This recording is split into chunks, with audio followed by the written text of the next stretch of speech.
I'm speaking today on behalf of the Society for Threatened Peoples. It has now been over a year since the government of the People's Republic of China started rounding up innocent Uyghurs and putting them in political indoctrination camps.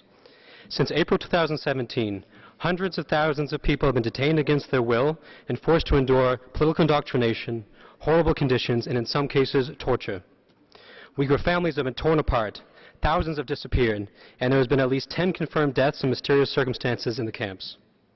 The political indoctrination camps are not just a massive human rights violation, but constitute an attempt by the government of the People's Republic of China to totally, culturally assimilate and socially re-engineer an entire ethnic group.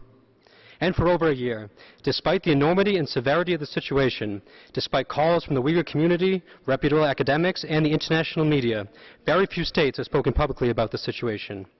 For over a year, hundreds of thousands of Uyghurs have been suffering and detained against their will, yet only Canada raised this issue in the Human Rights Council before this session.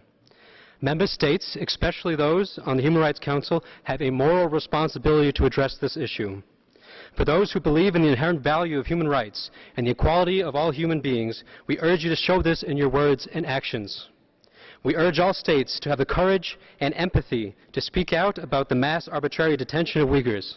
The time to speak is now. The situation is only getting worse. Thank you.